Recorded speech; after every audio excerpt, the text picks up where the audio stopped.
আমরা যদি চিন্তা করি যে আমরা 2025-এর জুন পর্যন্ত 245 মেগাওয়াটের মতো আমরা করেছি, যার জন্য আমাদের 1.5 দশকের মতো সময় লেগেছে। কাজে এখন আমরা যদি এই 6 মাসের কম সময়ে 3000 মেগাওয়াট করতে চাই, তাহলে আমাদের ইফোর্টটা বাড়াতে হবে 12 গুণ বা তারও বেশি। সেটা একটা বড় চ্যালেঞ্জ টাইম লাইন হিসেবে। অন্যদিকে আমরা যদি চিন্তা করি যে স্থাপনায়গুলো এই প্রজেক্ট করা হবে, সেটা হচ্ছে সরকারি অফিস, স্কুল, কলেজ, মাদ্রাসা এবং হাসপাতাল, এই ভবনের ছাদগুলোতে। তো আমরা তো এটা নেট মিটারিংয়ে যেহেতু হবে, কাজে স্যাংশন লোড একটি বড় ব্যাপার। তো বিভিন্ন অ্যানালাইসিস করে দেখা যাচ্ছে যে এই স্থাপনাগুলোতে খুব সম্ভবত 3000 মেগাওয়াটের স্যাংশন লোড নেই, তার চেয়ে কম আছে। কাজেই আমার যতটুকু স্যাংশন লোড আছে তার চেয়ে বেশি তো আমি করতে পারবো না। কাজে এক্ষেত্রে 3000 মেগাওয়াট এখান থেকে পাওয়ার সম্ভাবনাটা খুবই ক্ষীণ। অন্য আরেকটি বিষয় হচ্ছে সরকারি অফিসে করা হবে ক্যাপেক্স মডেলে, অর্থাৎ সরকারি তহবিলে এই প্রজেক্ট করা হবে। এখন আমরা অতীতের অভিজ্ঞতা থেকে দেখতে পাচ্ছি যে এই প্রকল্পগুলোর রক্ষণাবেক্ষণ যদি প্রপারলি না করা হয়, তাহলে গ্র্যাজুয়ালি এদের এনার্জি সাপ্লাইয়ের পরিমাণ কমে যায়, অনেক ক্ষেত্রে অনেকগুলো নষ্ট হয়ে যায়। কাজে 20 থেকে 25 বছর মেয়াদি যে মেনটেন্যান্সের ব্যাপার, সেটি একটি গুরুত্বপূর্ণ বিষয়। এটিকে আসলে কিভাবে করা সম্ভব?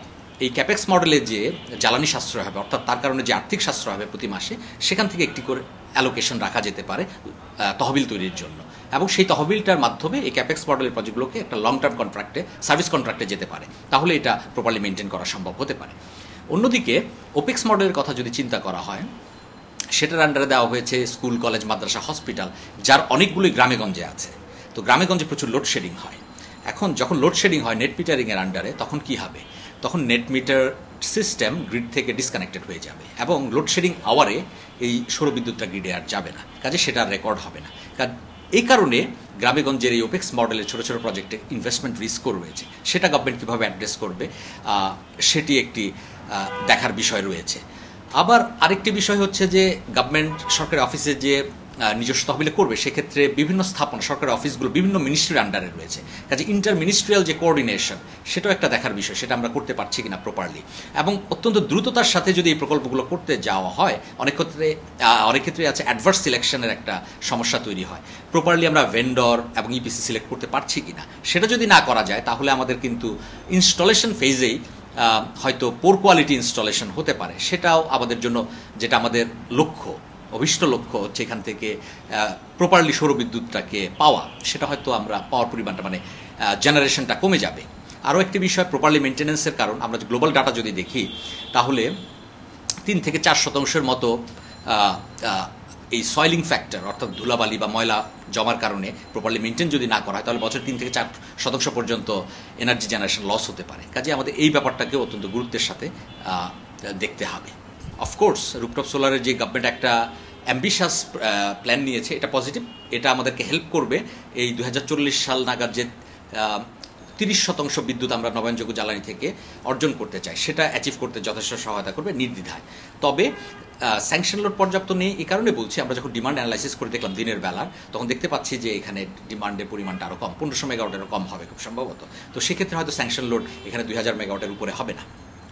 তো সেই নেট মিটারিং গাইডলাইন এখন যেটা আছে, সেই অনুযায়ী হচ্ছে যে আপনার স্যাংশন লোডের 70% পর্যন্ত রুফটপ সোলার করা সম্ভব। আর গভর্নমেন্টটা রিভাইজ করছে, সেখানে 100% পর্যন্ত করা যাবে। তো এখানে যদি স্যাংশন লোড আমরা 2000 মেগাওয়াট পাই, তাহলে হয়তো রুফটপ সোলার 2000 মেগাওয়াট করা যাবে। তবে এই ক্ষেত্রে শ্রেডা ইউটিলিটিগুলোর সহায়তা নিয়ে প্রপার সক্ষমতা, মানে কতটুকু করা যাবে, পটেনশিয়ালটা এটা অ্যাসেস করে দেখতে পারে। এবং আমার মনে হয় এই খাত থেকে যদি 1000 মেগাওয়াটের মতো আসে, that is also very good. কারণ আমাদের রুফটপ সোলারের যথেষ্ট পটেনশিয়াল ইন্ডাস্ট্রিগুলোতে রয়ে গেছে, এবং সামনে স্পেশাল ইকোনমিক জোনগুলোতে যে নতুন নতুন ইন্ডাস্ট্রি আসবে, তারা যেন প্রথম থেকে ইন্টিগ্রেটেড অ্যাপ্রোচে রুফটপ সোলার নিয়ে আসে। কাজে এই খাতে অনেক সম্ভাবনা রয়েছে যে আমাদের বিদ্যুৎ আমরা কোন খাত কতটুকু কনজিউম করে। আমরা দেখতে পাই যে 55-56% বিদ্যুৎ কনজিউম করে হচ্ছে বাসাবাড়ি, 11% বিদ্যুৎ কনজিউম করে হচ্ছে কমার্শিয়াল বিল্ডিং, 27% করে ইন্ডাস্ট্রি, আর বাদ বাকির ভিতরে আছে স্কুল, কলেজ, মাদ্রাসা, হসপিটাল, রাতের বেলা চার্জিং, স্ট্রিট লাইট, এগুলো। এখন 11% কমার্শিয়াল বিল্ডিংয়ের ভিতরেই পড়ে হচ্ছে গিয়ে সরকারি অফিস। এখন তার ভিতর সরকারি স্থাপনাও পড়ে, সবগুলো সরকারি স্থাপনা যেহেতু না, শুধুমাত্র সরকারি অফিস পরে। তারপর আমরা এটাকে 11% থেকে 15% চিন্তা করেছি দিনের বেলায়। অর্থাৎ দিনের বেলায় আমাদের সর্বোচ্চ চাহিদা 15000 মেগাওয়াটের উপর কখনো ওঠে না, তাই না? তো আমরা যদি 15% চিন্তা করি যে এখানে কমার্শিয়াল বিল্ডিংয়ে যায়, তার অর্ধেক চিন্তা করা হচ্ছে সরকারি অফিসের জন্য, তাহলে হয় 7.5%। 7.5% যদি আমরা 15,000 মেগাওয়াটে চিন্তা করি, তাহলে সেটা 1000 মেগাওয়াট প্লাস। অন্যদিকে স্কুল, কলেজ, মাদ্রাসা, হসপিটাল সবগুলো মিলিয়ে 1.17% কনজিউম করে। তো 7.5 এবং 1.17 টোটালটা চিন্তা করলে এটা 1300 মেগাওয়াটের মতো হয়, এর বেশি হয় না। কাজেই স্যাংশন লোড এখানে হয়তো 2000 মেগাওয়াটের উপর হবে না। অন্যদিকে আমরা যদি চিন্তা করি যে কোনো ওয়ার্কিং ডে এবং অফ ডের দুপুর 12টার ডিমান্ডের ডিফারেন্স, তাহলে বেশিরভাগ সময় এটা 1000, 1200, 1500 বা 2000 মেগাওয়াট হয়।